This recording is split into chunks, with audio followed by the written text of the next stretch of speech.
Merci à tous, de nous rejoindre aujourd'hui pour cette communauté métier, qui sera présentée par Guyane, qui est aujourd'hui consultant chez Exia Canada, tout comme moi qui est également consultant. Donc pour vous rappeler un petit peu pour ceux qui ne connaissent pas, parce que tout le monde n'est peut-être pas familier avec le terme de communauté métier, c'est des événements qui sont impulsés par le groupe Exia, dans le but de vraiment proposer à une communauté de personnes différents sujets divers et variés, que ce soit dans le domaine du professionnel ou du personnel. Ça peut être des communautés qui sont partagées par des collaborateurs propres à Exia ou des speakers externes, des sujets qui peuvent être de l'ordre du sport, du bien-être, des soft skills, ou bien des actualités du moment côté IT, parce que c'est vrai qu'aujourd'hui, on est quand même une firme de conseil dans l'IT, donc c'est vrai qu'on propose beaucoup de choses dans ce sens, mais c'est vrai que les communautés de métiers sont très ouvertes. Et aujourd'hui, Guyane va nous parler de deux passions qu'il a, qui sont l'agilité et le sport. Comment c'est né? C'est vrai que c'est né assez facilement, Guyane. Cette collaboration, Oui. C'est né du jour où je suis arrivé, je pense qu'on s'est rencontrés. On a mélangé un peu nos passions, l'agilité et le sport, et en fait, c'est arrivé comme ça, je pense. C'est vrai, par des échanges, on s'est dit pourquoi pas un jour partager un peu la passion qu'on avait sur le sport, sur l'agilité, au travers de nos missions et autres. Et c'est aujourd'hui que Guyane va nous présenter tout ça. Voilà. Guyane, je te laisse la main. Bien, merci Alan déjà pour ce partage. Je vais juste préciser quelques infos avant de commencer. Si vous avez donc des questions, des remarques, un retour d'expérience aussi, c'est intéressant. Alors n'hésitez pas, il y a le chat qui est prévu pour ça. On prendra un petit moment à la fin de la présentation pour revenir sur chacune des questions, sur vos retours d'expérience. C'est assez intéressant. Vous retrouverez aussi le lien de l'article en version PDF à la fin de cette présentation. Elle sera aussi disponible sur YouTube et vous aurez aussi le lien vers mon profil LinkedIn et les liens au fur et à mesure de cette présentation. J'hésiterai pas aussi à partager peut-être des petits liens dans le chat pendant la présentation pour en mettre un peu de contexte si nécessaire. C'est ça. Pour commencer, je dirais que j'ai jamais trop apprécié mélanger ma vie pro et ma vie perso. Côté pro, j'ai toujours été passionné par l'optimisation, la performance. C'est un peu pour ça que je me suis tourné vers ce qu'on appelle aujourd'hui les méthodes agiles. Ça fait maintenant 10 ans que je suis un peu dans cet environnement-là. Et côté perso, j'ai toujours fait plus ou moins de sport, mais c'est vrai que la course à pied et plus spécifiquement le trail aujourd'hui occupe une grosse partie dans ma vie au quotidien. En parallèle de ma petite vie, on sait tous aujourd'hui que la donnée, la data, elle est omniprésente, elle nous entoure, et notamment dans les sports d'endurance, que ce soit la course à pied ou le trail. Et il suffit de prendre l'exemple de l'UTMB, donc qui est l'Ultra Trail du Mont Blanc. Rapidement, c'est un peu la Champions League du trail. C'est le Saint Graal, la finale de la course en sentier.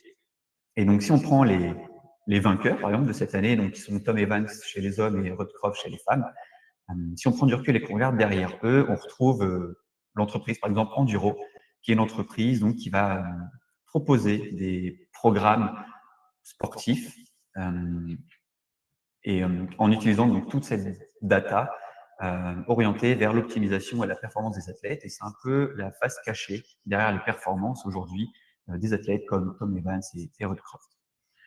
Alors voilà, après 10 ans à avoir séparé ces deux mondes, je me suis posé une question, j'ai eu une nouvelle envie, c'est celle de voir et d'explorer les principes de l'agilité, savoir si moi aussi je pouvais appliquer et utiliser les méthodes agiles avec toute cette data, toute cette donnée dans la mise en place d'un entraînement, d'une optimisation de performance pour ma préparation à un ultra trail. Est-ce que ça peut s'appliquer aussi à la préparation de course à pied pour un objectif plus spécifiquement? Alors moi, c'est Gillian, ça fait 10 ans que j'évolue dans l'agilité à travers plusieurs entreprises comme Worldline, Société Générale, Groupama et plus récemment Exia Canada.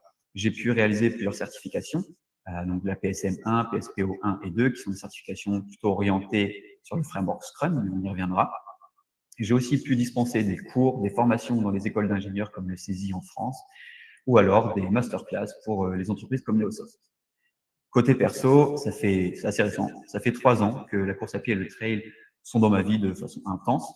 J'ai essayé de vous mettre une petite liste qui représente ma saison 2025 de course à pied et de trail, plus spécifiquement. Donc, on va retrouver la Sibérienne, la Romagne-Atoise, ou alors des courses un peu plus connues comme le trail du Saint-Jacques de l'UTMB, la CID, et plus récemment la Wild Trouble en Suisse. Donc, c'est des courses qui varient entre une vingtaine de kilomètres et une centaine et 900 mètres de dénivelé à plus de 3500 mètres de dénivelé. Avant de commencer, il va falloir se poser les bonnes questions.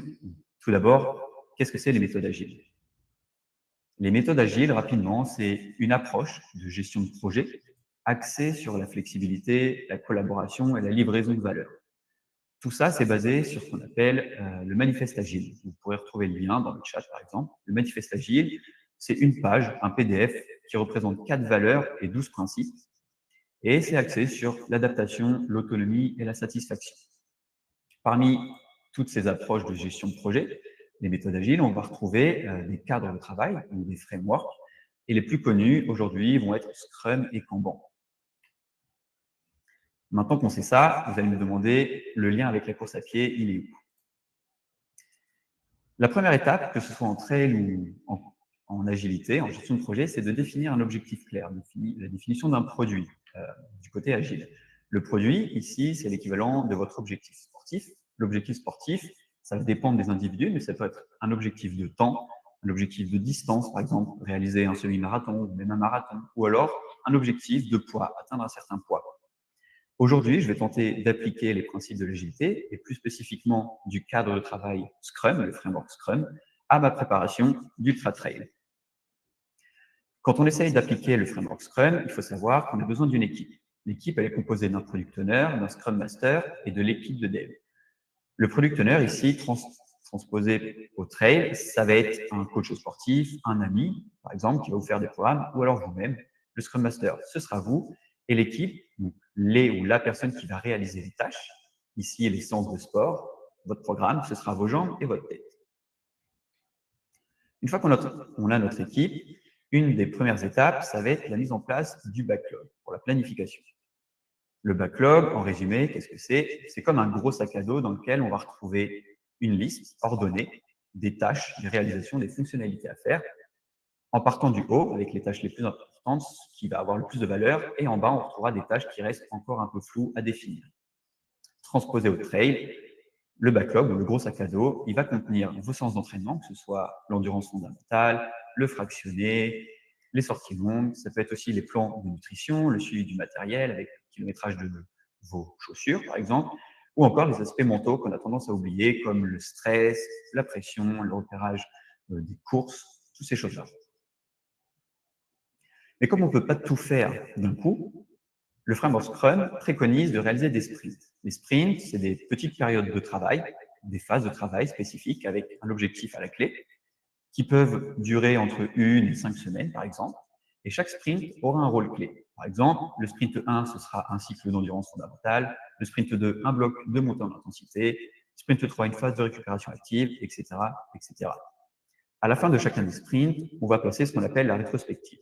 On y reviendra par la suite, mais rapidement, la rétrospective, c'est un événement issu du framework Scrum qui va nous permettre de nous adapter et de faire un retour de l'état des lieux, de nous poser les bonnes questions, savoir ce qui s'est bien passé ou mal passé. Et donc, à ce moment-là, quand on prend un peu de recul, on voit déjà que c'est un style de préparation évolutive. C'est différent des programmes qu'on peut trouver aujourd'hui sur Internet de 12 semaines, des blocs qui ne bougent pas, qui sont fixes. Ici, on veut quelque chose d'évolutif, quelque chose qui s'adapte à vos performances, à vous, et aussi, pourquoi pas, à votre agenda, à votre vie de famille. Donc, pour commencer, comme je le disais auparavant, il va nous falloir un objectif. Ici, mon objectif, le produit, pour moi, c'est l'Odyssée 100K de la Borealis by UTMB. Rapidement, qu'est-ce que c'est? Donc, c'est le moment promotion qui n'en est pas une, qui n'est pas rémunéré, mais ça me tenait énormément à cœur de vous en parler, puisque la Borealis by UTMB, c'est le premier trail estampillé by UTMB au Québec. Donc, avant ça, il n'y avait aucune course, aucun trail estampillé by UTMB au Québec. On en a un au Canada, il me semble, mais pour l'information, c'est à 1h et 22h. Donc, c'est à 1 jour et 22 heures de voiture, si vous voulez l'information, ou alors 7 heures de vol, assez compliqué. Pourquoi c'est compliqué? Puisque, comme je le disais, la finale, le Saint Graal, la Champions League du trail, ici, c'est l'Ultra Trail du Mont Blanc. C'est un peu un rêve pour la plupart des coureurs en sentier. C'est donc cette course, cette fameuse course de plus de 170 km avec 10 000 mètres de dénivelé à Chamonix en France. Mais pour s'inscrire, pour participer à cette course, il faut être tiré au sort. Pour être tiré au sort, pour avoir des chances de tirer au sort, il nous faut des points. Ces points, on les appelle les running stones. Comment on gagne les running stones? En réalisant des courses estampillées by UTMB.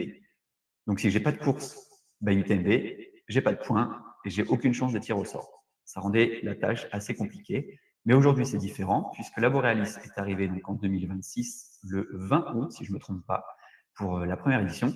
Et ça permettra aux coureurs en sentier de gagner jusqu'à 3 chances, 3 running stones, d'être tirés au sort pour participer à l'Ultra Trail de Lille. Maintenant qu'on a cet objectif, on va pouvoir commencer à construire ma préparation comme un projet agile. Maintenant que j'ai mon objectif, j'ai commencé à planifier ma saison avec une logique agile. Donc pour ça, il a fallu commencer par définir plusieurs sprints. On le rappelle, les sprints, des petites périodes de travail.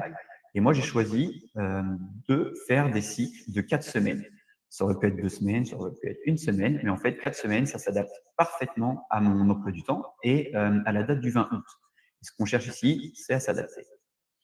Et à chaque fin de sprint, on va retrouver un objectif précis à atteindre.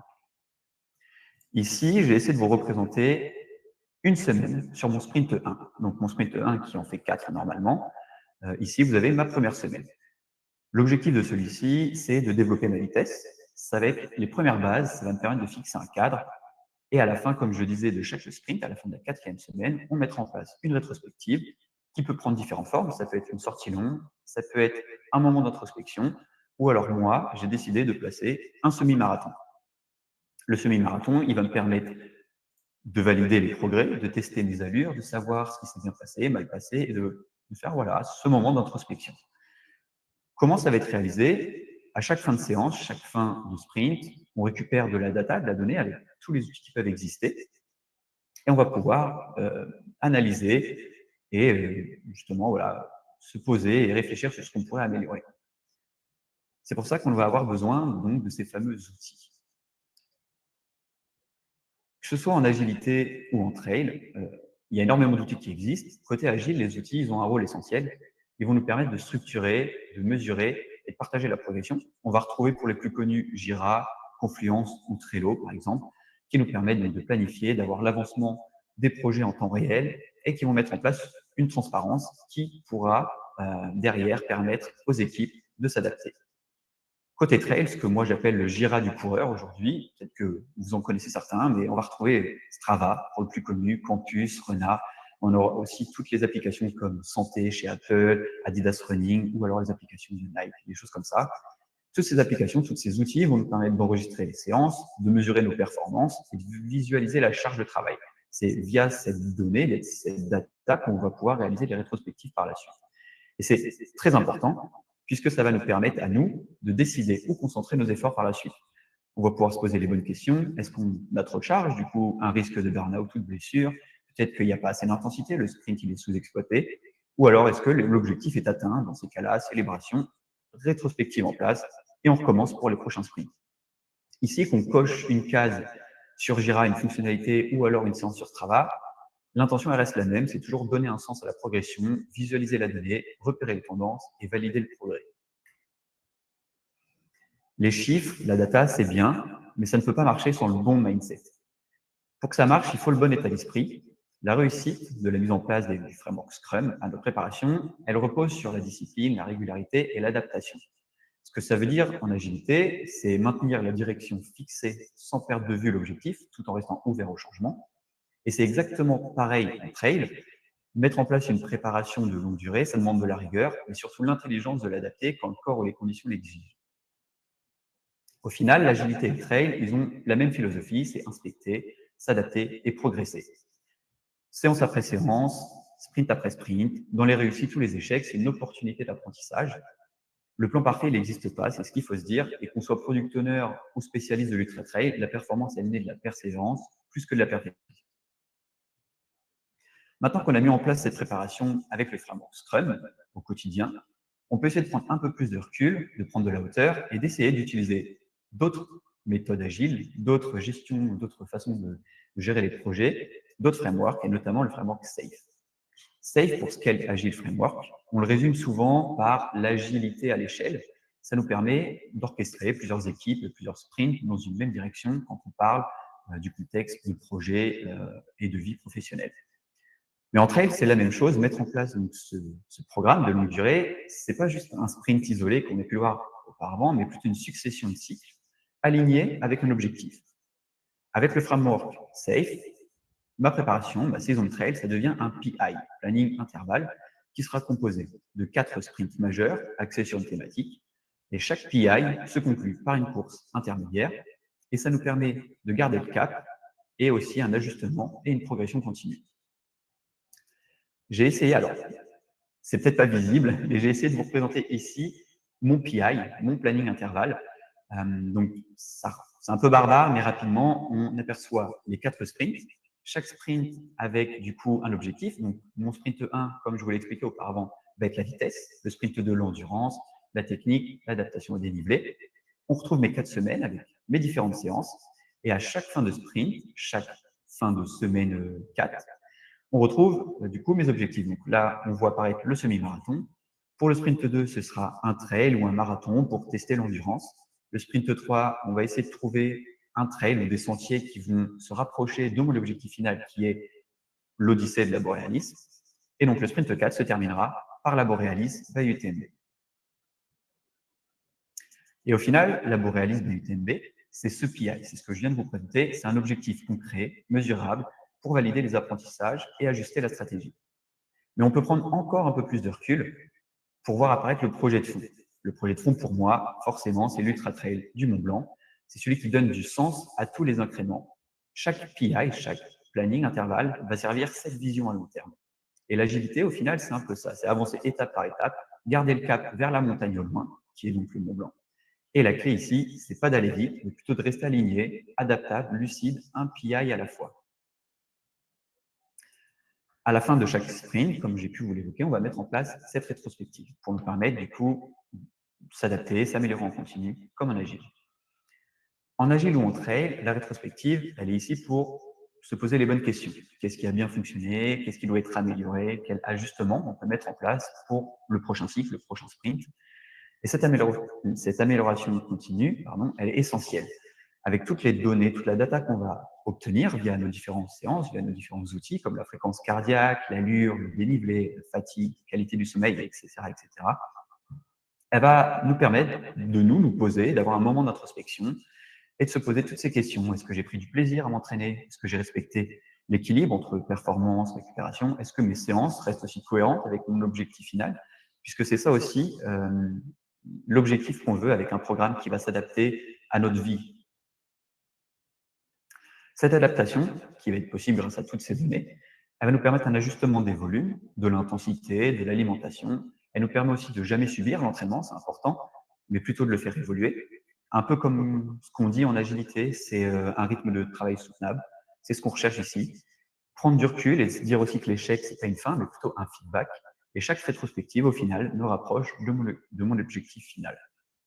En dessous, ici, vous voyez un tableau avec énormément de données. Ça représente une sortie en endurance fondamentale et toutes les données qu'on peut récupérer aujourd'hui, que ce soit les calories, la distance, la cadence, la température, toutes ces choses-là. C'est avec toutes ces données que je vais pouvoir, moi, avoir un feedback et me poser les bonnes questions. En conclusion, l'agilité, c'est un état d'esprit qui dépasse les méthodes.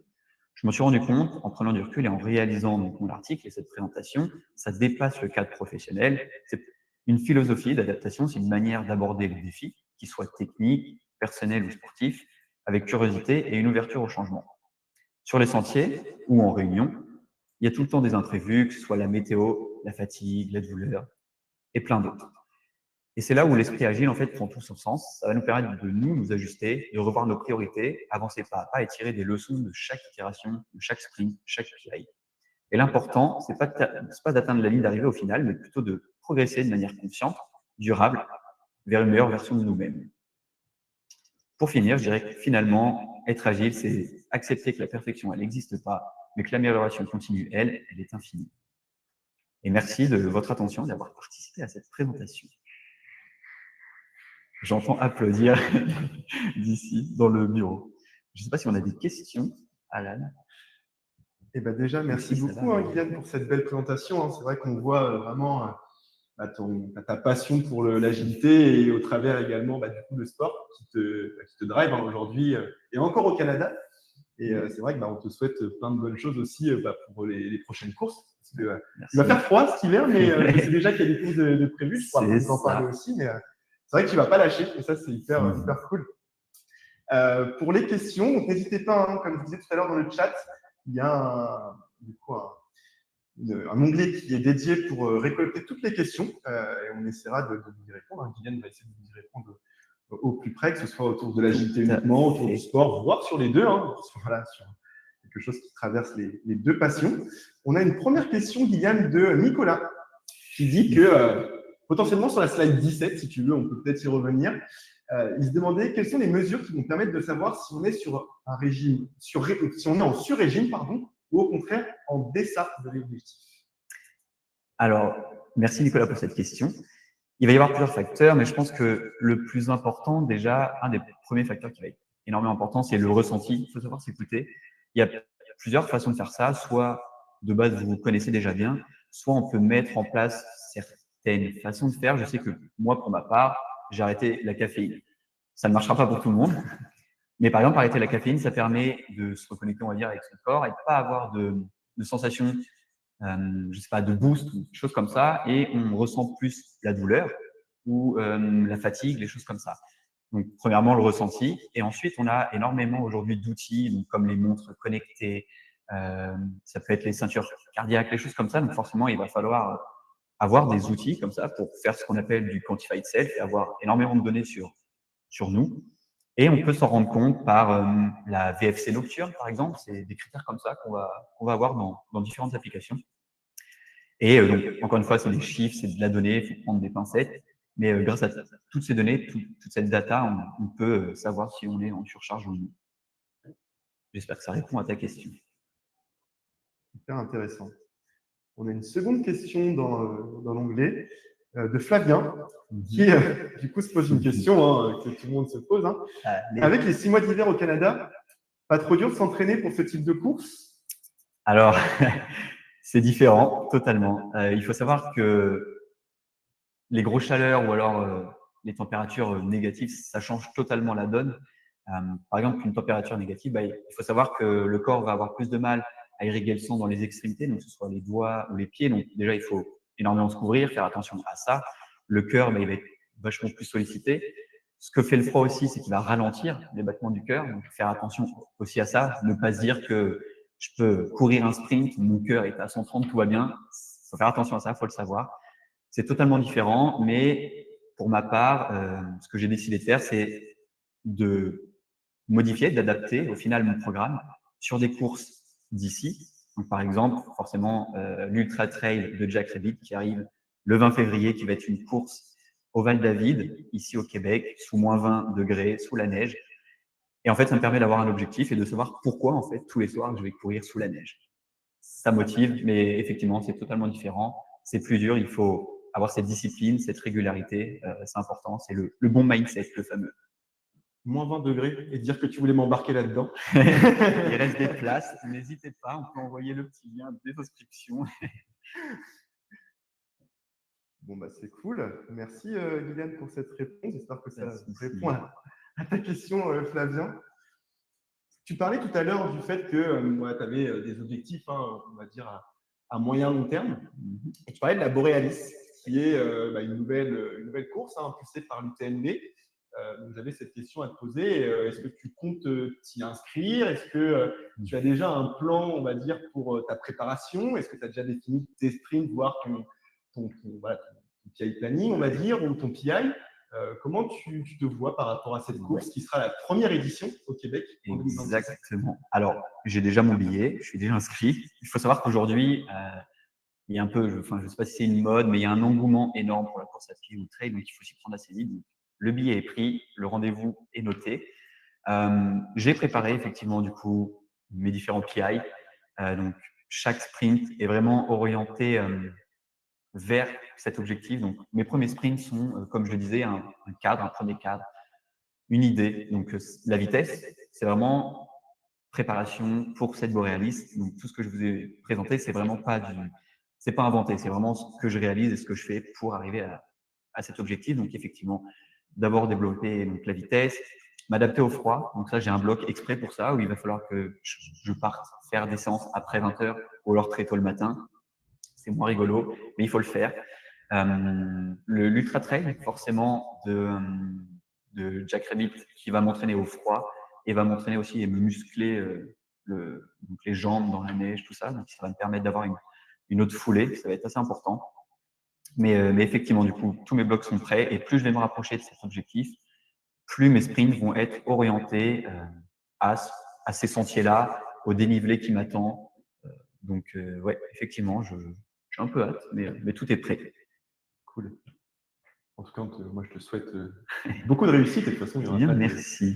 Il n'y aura pas de difficulté par rapport à ça. Non, bah après, effectivement, c'est une première édition, donc on n'a pas forcément le retour des éditions d'avant, puisqu'il n'y en a pas. Donc, on ne peut pas forcément se projeter. On va essayer de faire un plan d'entraînement et un plan de course en termes de dénivelé et de kilomètres. Donc, il me semble qu'on part sur une course, j'ai plus les chiffres, mais peut-être de 79 km pour 3600 mètres de dénivelé, quelque chose comme ça. Donc, ça commence quand même à être une belle course. Ouais, je pense. Et ce qu'on veut ici, c'est les points, les running stones, pour s'inscrire à cette fameuse course qui est l'Ultra Trail du Mont-Blanc. Les running stones, c'est un terme d'ailleurs que tu m'as appris il y a très peu de temps. C'est un peu la monnaie, on va dire. Exactement, c'est totalement ça. C'est la monnaie d'échange pour notre ticket. Exactement.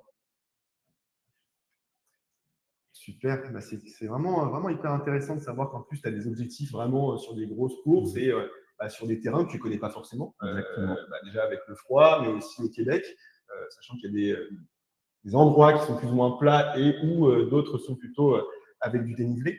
Donc, en tout cas, ce sera vraiment chouette d'avoir ton retour, en tout cas déjà avec la course Jack Rabbit qui arrive en février, sous moins 20 degrés, sous la neige, au Val-David, et potentiellement après avoir un peu ton retour sur comment tu peux entraîner pour atteindre cet objectif sur le TNB et la Borealis.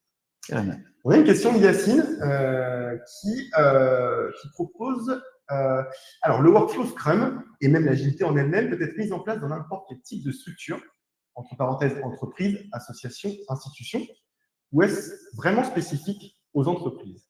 C'est une très bonne question de Yacine, puisque, alors rapidement, si je devrais répondre rapidement, ça s'applique à qui le veut et à tout le monde et à tout type d'entreprise. Il faut savoir que le framework Scrum, il est basé sur ce qu'on appelle, nous, le Scrum Guide. Donc, c'est un document d'une vingtaine de pages qui répertorie un peu comment mettre en place ce cadre de travail. J'insiste sur cadre de travail parce que justement, en fait, c'est juste un cadre. Ça met en place un cadre et une façon, un processus de faire les choses. Donc, que vous soyez boulanger ou dans l'informatique, photographe, peu importe, ou alors coureur d'ultra trail. On voit ici, et c'est aussi ce que j'ai voulu montrer aujourd'hui, que ça s'applique à toutes les différentes entreprises, à tous les différents niveaux, en fait. Et ce qu'il faut faire, c'est juste l'adapter. Donc, c'est ce que veut le framework Scrum, c'est s'adapter. Donc, il suffit d'adapter quelque chose, quelques petits points pour que tout ça fonctionne avec vous et il n'y a aucun problème avec ça. On a aussi tendance toujours à l'attacher au monde de l'IT, puisqu'on parle voilà, de la dev team, des choses comme ça. Mais encore une fois, dans le Scrum Guide, c'est bien précisé qu'on appelle ça l'équipe de développement, la dev team, juste de façon représentative, mais aucunement pour définir ça comme des développeurs, par exemple. Donc ici, on voit que la dev team, pour moi, c'est mes jambes et ma tête. Donc ça peut être très bien votre appareil photo si vous êtes photographe, ou alors votre four si vous êtes boulanger. Hyper intéressant. Et c'est vrai que dans la JT, on retrouve aussi souvent un événement qu'on appelle la Sprint Review qui permet de démontrer un petit peu les réalisations des 3 dernières semaines, 4 dernières semaines, enfin du sprint, on va dire, qui se termine. On démontre souvent aux clients. On n'a peut-être pas parlé, mais c'est ce qu'on échangeait autour de ça la dernière fois. Ça pourrait être potentiellement des sponsors que tu pourrais avoir un jour pour tout ce qui est nutrition ou équipement. C'est vrai que ça pourrait être des retours que tu pourrais leur donner sur tes performances pour aller chercher ce type de Tout à fait. Et je pense que si je prends l'exemple de différents athlètes, que ce soit par exemple Théo Détienne, je ne sais pas si ça parle à beaucoup de monde, ou alors François Daen, Mathieu Blanchard, Clem Picourt, toutes ces personnes qui vont avoir des sponsors, que ce soit Salomon, Brooks, New Balance, ils vont avoir, je pense, des réunions, des choses comme ça, dans lesquelles ils vont mettre en place déjà un plan de course, mais aussi revenir sur ce qui s'est bien passé, ce qui s'est mal passé. Et cette présentation des différents entraînements qu'ils vont pouvoir faire, ça va être un peu ce que nous, ici, on appelle la review du côté agilité. Et si je reprends l'exemple d'un photographe, par exemple, ça peut être ce moment, cette réunion, cet événement où le photographe va présenter son travail au client. Et donc, récupérer un feedback qui, nous, dans le monde du trail, va être de la data. ou alors un ressenti. Chez le photographe, ce sera plutôt le retour du client, comme un peu on peut avoir en agilité. D'accord. Hyper intéressant. Comme quoi, il y a vraiment tout qui match. Exactement, exactement. On a une autre question de Quentin. Comment vas-tu faire pour les ravitaux? Y a-t-il des personnes qui vont t'aider? Alors, je ne sais pas de quelle course Quentin veut parler, mais je pense qu'il parle peut-être de la Borealis ou peut-être de Jack Rabbit sous la neige. Merci Quentin pour ta question. Merci d'être là, merci d'être présent. Ça dépend, voilà, énormément, c'est ce que disait Alan, des courses. Je peux prendre plusieurs exemples. Je peux prendre la 6000D, qui était une course semi-autonome où on n'avait pas beaucoup de ravitaux, donc il fallait un peu avoir tout dans son gilet d'hydratation, son sac. C'était assez compliqué. Puis à l'époque, c'est pas si loin, on n'avait pas forcément d'équipe non plus pour faire nos ravitaux. Donc parfois, les ravitaux sont présents sur certaines courses. Je pense que sur la Borealis ou les courses estampillées by UTMB, on a la chance d'avoir quand même de jolis ravitaux avec de la nutrition des grosses marques d'ici, que ce soit NAC ou Chrono, par exemple. Donc, ça nous permet, je pense, tous les 10 km, tous les 20 km, d'avoir des ravitaux. De mon côté, sur certaines courses, comme plus récemment la Backyard avec 100 km, j'ai eu la chance d'avoir une équipe, d'avoir des amis avec moi qui me fait tous mes ravitaux et ça change énormément la vie. Donc, c'est aussi grâce à eux que j'ai pu aller aussi loin. Donc, je dirais que ça dépend des courses. Il faut quand même toujours avoir de quoi se nourrir. Je pense que c'est dans le matériel obligatoire des courses by UTMB. Je pense qu'il faut au moins, je dis une bêtise, mais 400 grammes de glucides sur soi. Et ensuite, on va avoir des ravitaux tous les 10 ou 20 km, ça dépend. Mais on peut aussi avoir une équipe, donc la Dev Team ou alors la Scrum Team, comme on l'appelle en agilité, qui va nous aider et nous permettre des ravitaux. Parce qu'il faut savoir que c'est possible qu'on ne soit plus du tout lucide sur des courses aussi grandes. Donc, ça aide énormément et c'est comme ça que je compte m'y prendre pour la Borealis. Une équipe, des amis et les ravitaux présents pour la course. Super. On a une autre question de Gaylor qui dit « Quelle est la chose qui te motive le plus ?» Alors, merci Gaylor d'être présent, merci pour la question. D'être dans la course à pied ou dans le trail, je dirais que c'est le dépassement de soi pour moi. Enfin, c'est assez bizarre, peut-être que ça parlera ou pas. Mais il y a une sensation de se sentir un peu vivant. Et avant d'arriver dans le trail, j'étais surtout dans la course sur route. Et c'est vraiment arrivé à la fin de mon premier marathon. On peut se poser plein de questions, ça dépend des individus, mais à la fin de ce marathon, moi, ma question, c'était comment je peux faire plus. Et je pense que c'est toujours ce dépassement de soi, le fait de se sentir vivant. Et en fait, ce qu'on retrouve dans le trail et qu'on n'a pas en course à pied, c'est vraiment les paysages, l'aventure. Et en fait, c'est un peu ça, c'est une aventure. Faire un trail ou un ultra-trail, c'est un peu comme vivre une vie ou une petite aventure totalement différente de la vie actuelle. Enfin, c'est compliqué à expliquer, mais ce qui me motive, c'est plutôt le dépassement de soi, les défis, le challenge et se sentir vivant. C'est vrai que ça joue beaucoup, hein. Tu as raison, pour avoir fait dernièrement une course sur laquelle tu m'as motivé d'ailleurs. C'était mon premier semi et c'est vraiment vous qui m'avez motivé aussi avec l'équipe. C'est vrai que j'ai ressenti aussi un peu tout l'engouement que tu peux avoir autour par tes proches qui t'encouragent, après toi aussi te mettre des objectifs, te dépasser et aussi profiter des paysages que tu peux avoir autour. C'est vrai que choisir sa course, avoir les paysages ou une belle ville, etc., c'est vrai que ça joue beaucoup au niveau mental. Exactement. Et toi, ça te permet de te déconnecter un petit peu et tu ne te rends même pas compte que tu cours. Bien que tu sois dans la difficulté. Ça te permet de te déconnecter tout court, je pense, parfois, de te satelliser. mais ouais, je pense aussi qu'il y a le partage.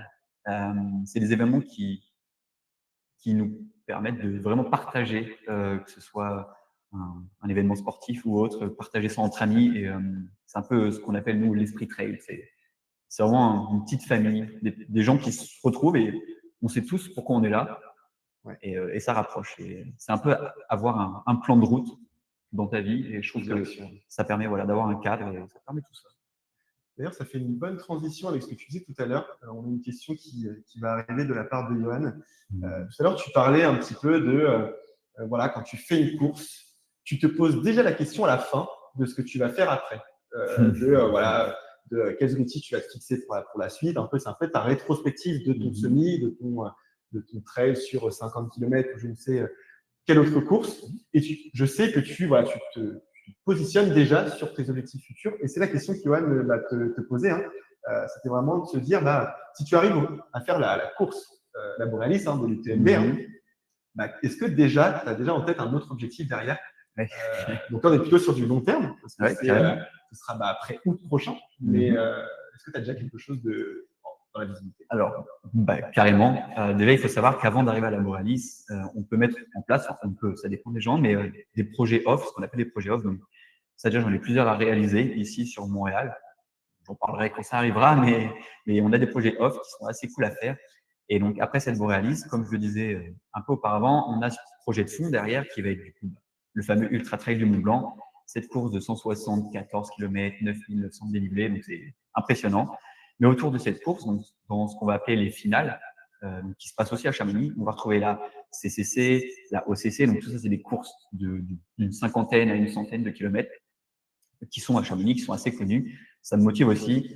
Mais derrière, on va retrouver toutes les grosses courses un peu de légende, comme le Grand Raid à La Réunion, qui est une course où on traverse l'île de La Réunion. C'est un peu lunaire, mais on apprécie. Et il y a énormément de différentes courses comme ça qui sont assez impressionnantes à mes yeux, que j'aimerais réaliser, que ce soit l'Ultra Trail du Mont Fuji aussi, des choses comme ça. Il y a des trails au Mexique, au Nicaragua. Enfin, il y a énormément de trails qui me motivent. Donc, il faut juste réussir à éviter de s'éparpiller dans les idées parce que j'ai envie de faire toutes ces courses et réaliser, voilà, prendre son temps, faire une rétrospective, mettre en place les prochains PI et viser au plus juste. Mais je pense que j'ai de quoi m'occuper une dizaine d'années. N'en doute pas. C'est vrai que quand on te connaît, maintenant, on apprend à te connaître et on sait vraiment la passion que tu as pour le trail et la course. On sait que ça ne sera pas demain la fin. Je ne pense pas. Il y a une seconde question de Johan qui te demande quelle est ta relation à la douleur une fois que tu as autant repoussé tes limites? Alors ça dépend des courses. Il y a une phrase de Théo Détienne, la fameuse phrase qui est la vie est dure mais pas la mienne, qui fonctionne à certains moments de la vie, à certains moments de course, mais qui ne fonctionne plus du tout quand on dépasse un certain nombre de kilomètres, en tout cas pour ma part. Je peux prendre l'exemple de la backyard qui a eu lieu, je pense, il y a 2 semaines, où donc là, c'était une course de 24 heures, donc il n'y a même plus de ligne d'arrivée, hein, c'est juste on court. Je n'ai pas le pourquoi, mais ligne droite. C'est ça. Et donc là, il faut savoir qu'à partir de, je pense, 70 km, là, je commençais un peu à pleurer. Là, j'avais que de la douleur. C'était super compliqué. Et donc, le rapport, il est vraiment étrange puisque à ce moment-là, je me suis dit, bon, plus que 30 km. C'est énorme. Mais en fait, il y a une relation assez étrange. On sait qu'on aura mal. Donc, en fait, je pense que notre cerveau, il est prêt à ça. C'est une douleur, mais on sait qu'il y a des hauts et des bas, des moments de moins bien et des moments de mieux. C'est un peu le résumé du trail, en fait. Après une grande montée, on peut avoir de sacrées douleurs, puis on va avoir une descente, ça va revenir. Il faut avoir, je pense, assez de recul sur la douleur et se dire que ça passera. Ouais. Mais il y a des moments où c'est très compliqué, où les muscles ne sont plus là du tout. Et là, il faut s'accrocher. Et je pense que arriver à un certain nombre de kilomètres, en fait, on déconnecte peut-être inconsciemment et c'est pour ça qu'on est plus lucide. Ça arrive énormément à énormément de personnes. Et donc, c'est là où tout est l'intérêt d'avoir une équipe. En fait, quand on arrive, l'équipe va, elle, prendre du recul, peut-être changer de chaussures, préparer les ravitaux, tout ça, puisqu'il y a un certain moment où, avec la douleur, avec le froid, la distance, on est déconnecté. Donc, je pense que. Les bons petits mots aussi qui peuvent. Exactement. Un petit coup de boost. Ouais. Exactement. Donc, ouais, c'est une relation très différente, très compliquée, mais il faut, je pense, l'accueillir. Et on a différents athlètes comme Courtney Dauwalter, une femme très très forte dans l'ultra trail qui appelle ça la pain cave, donc l'endroit où on rentre dans une cave avec énormément de douleur et il faut en ressortir. Voilà toute la relation de douleur, c'est assez compliqué en vrai. Je trouve ça quand même hallucinant que tu as cette facilité de dire qu'au bout du 70e kilomètre, c'est là où tu commences mentalement et physiquement à plus ou moins flancher. Alors que c'est vrai que pour certains d'entre nous, pour beaucoup, ceux qui font de la course, au bout de 15 km sur un semi, on commence déjà à être dans la difficulté, voire sur d'autres courses. Mais c'est vrai que toi, tu as vraiment toutes ces courses que tu as accumulées au fur et à mesure. Oui, tu as encaissé, ton corps a appris de manière itérative. Oui, je pense qu'il faut prendre du recul parce qu'effectivement, j'ai pas commencé avec un 100 km. J'ai commencé, je pense, comme tout le monde, même peut-être pire. Mon premier 5 km, je pense que j'ai vomi à la fin. Et il m'a fallu, je pense, peut-être 1 ou 2 ans pour essayer de retourner courir. Donc, assez compliqué. Ouais, il faut prendre du recul et pas se comparer non plus, c'est important, je pense. Mais effectivement, oui. Motivation, détermination, entraînement et régularité, exactement. Bah, écoute, pour finir cette belle communauté du jour, j'avais une dernière question à te poser. Aujourd'hui, avec ton expérience, avec les courses que tu as pu effectuer, que ce soit en France, que ce soit dans des domaines voilà, plutôt montagneux, plutôt sur du plat, ou même voilà, par rapport à tes objectifs futurs, quel serait, toi, le conseil que tu pourrais donner à quelqu'un de n'importe quel âge qui est motivé, déterminé et qui a de la régularité et qui pourrait potentiellement en avoir bah, pour faire des courses et s'éclater un petit peu en trail et pourquoi pas utiliser les méthodes agiles pour se cadencer. Carrément. Je pense que le meilleur conseil que je pourrais lui donner, c'est vraiment amuse-toi. Je pense que c'est vraiment le plus important. Il faut sortir de ce cadre, déjà de la comparaison et des programmes, comme je le dis, un peu fixes. On va avoir un bloc de 12 semaines et il faut faire ça, ça, ça, sinon ça marchera pas. Je pense qu'il faut se déconnecter de ce truc-là. On est un peu biaisé avec les réseaux sociaux, avec tous les partages qu'on a. Aujourd'hui, c'est presque devenu commun de courir un marathon, alors que pas du tout. Je pense que si on prend les chiffres, il y a peut-être 10% de personnes qui courent un marathon. Donc, il faut vraiment prendre du recul, s'amuser et s'écouter, le ressenti. Si on a des douleurs, il faut pas les courir sur cette douleur. Il faut voilà, prendre du recul, adapter le programme et surtout s'amuser. Et pourquoi pas partager avec des amis. C'est vraiment, moi en tout cas, comme ça que ça a commencé.